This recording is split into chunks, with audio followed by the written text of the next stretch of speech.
Hello, Senior Stoner fans. It's the real Senior Stoner back at you.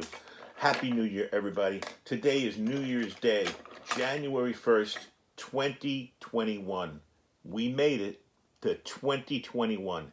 This is the Honey Badger dab of the day. Hello, everybody.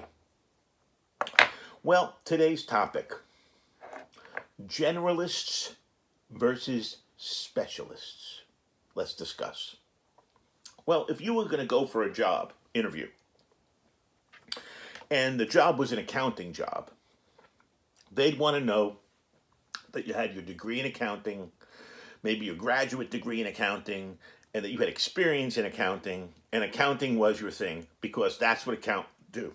They are specialists. If you needed to go to a doctor to get brain surgery, you would need to go to a neurosurgeon that specializes in brain surgery. You would need a specialist. You would not want for your accounting job to hire somebody who, I think about accounting once in a while, but I got a lot of other things on my mind. And you wouldn't want to take your brain surgery to a doctor that says, well, let me examine your toes first. I have a podiatry background.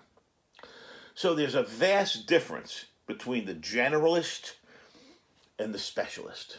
But it's much bigger than just what job you have, what doctor you go to. When we're young, when we're children, we are taught a lot. If you remember, the first 5 years in grammar school, you don't change classrooms. Your teacher teaches you everything.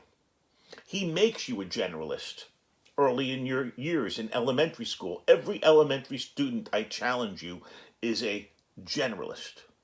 As you move into junior high, you can take courses you want to take called electives. You get into high school, you have a few more electives, which allow you to specialize in things you're interested in. As you go to college, there are requirements that are general, but much more than is specialized, because by college, we are being prepared for the work world, for jobs. And unfortunately, most jobs out there require specific talents. It's true. Even if you're going to mow lawns for a living, they need to have a person that knows how to mow lawns. So jobs oftentimes require specialized talent, specialists, to do them extremely well. Now, can the generalist do them well also? Of course they can. But maybe the more significant jobs, let's talk about the military, a fighter pilot. He has to, or she has to be trained extremely long and well and specifically to fly that fighter jet. That's just the way it is. You can't be a boater, a sailor, a baseball player, a basketball player, an archer, a shooter. And by the way, I'm a pilot on a jet plane too. You need to focus. Once you become a pilot on a jet plane, you can develop into other things. But to get that job, to be selected, you've got to be a specialist. And you are groomed and trained that way. Think of Top Gun. That's all they do, is sharpen their skills flying jets, fighter pilots. Well, that's the work world. That's even in the military, even fight, it's still considered the work world. What about in your normal, everyday, personal life? Well, let's talk about Senior Stoner. As a young kid, as a young adult even, I was pushed by my father to be a specialist. Find something you want to do really well, do it well. You're not doing it well enough. I was punished, I was smacked, I was hit. You know what it drove me to do? It drove me to be a jack of all trades. It drove me to be a generalist. Now you can ask the question, I certainly can ask the question at 63. Gee, was it good being a generalist? You know what my answer is? It was wonderful. It was wonderful. I became a sales executive. I didn't become a lawyer or a doctor or a fighter pilot. I became a sales executive. I'm a generalist. Why is sales executive? Well, because you got to talk to a lot of different people. What does that mean? That means you got to be able to talk to the owner of the company, the CEO and the C-suite. And you also have to be able to talk to the man on the loading dock. the same quality of conversation to both of them and make them feel just as important to you, because they are. That is unique. That is a skill. So just because you're a jack of all trades and a generalist doesn't mean you're not skilled. You are. I like to consider myself a jack of all trades, maybe is the terminology.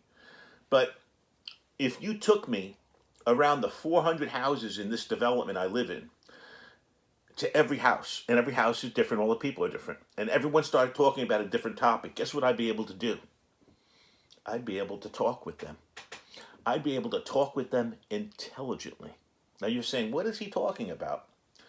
I can talk about neurosurgery, the neurological process of synapses and random synapses and what occurs. I can talk about serotonin in the brain. I could also talk about mowing lawns, whether it's a Honda, whether it's a Toro. Understand? The idea is flexible. I think that's what jack of all trades is. Jack of all trades, a generalist, is a flexible person. A flexible person who can go very specific if he has to or she has to. Can go very general and talk about broad and wide topics. But I could engage, thankfully, in conversation with just about anybody about just about anything in a very intelligent, normal way without bullshitting them. Why is that? Do I know so much? No. No, I don't. I know a lot about a little. Wait, no. I know a little about a lot. That's right. That's the key. The key to being able to satisfy all masters, let's call it, is being able to be flexible and know the needs of each one of those situations. That's what this is. This is not specialist wins over jack of all trades. Not at all. In fact, if you're an employee and you're a specialist, get ready to be outsourced. Think about it. Okay? The idea, I think, that you want to stress in life, at least I did to my children, is you need to know a lot about a lot. But unfortunately, the brain doesn't work that way. So you got to know a little bit about everything. You want to specialize in something? That's fine. But you still got to be knowledgeable about the world out there. So as we move into 2021, what used to be is you had the generalists, then you had the specialists. You had the jack of all trade over here and the guy that only doing one thing well over here. That doesn't exist anymore. That's not the way the world is anymore. We all need to be flexible. We all need to accept new ideas and learn how to do new things. We all need to express our creativity. That is what being a jack of all trades allows you to do. You can try a lot of different things. I would say I am really happy at age 63 that I didn't put myself in a corner somewhere, with a hat down like this on a book and say, this is what I'm doing well, and not pay any attention to anything else. I'm really glad that what happened to me, however it got there, was allowing me to experience a lot of different things so I can communicate with a lot of different people about all kinds of topics. Instead of saying, well, wait, I don't really know anything about that. I can say, hey, hold on, I have a comment about that.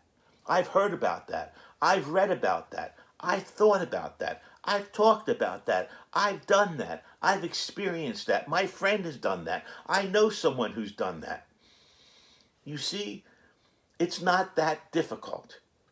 So for 2021, let's move ourselves into the zone of being flexible. If you enjoyed today's video about jack of all trades versus specialists, please subscribe. This has been The Real Senior Stoner. Send me your comments. I reply to all of them. We're going to take our dab now, and I want to thank you all for watching on this New Year's Day, January 1st, 2021. Here's the big dab. Cheers, everybody.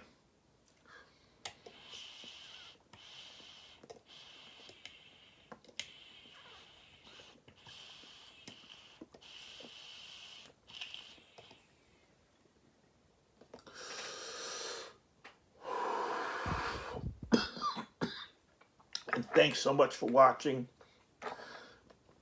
Let's all have a great 2021. Cheers, everybody.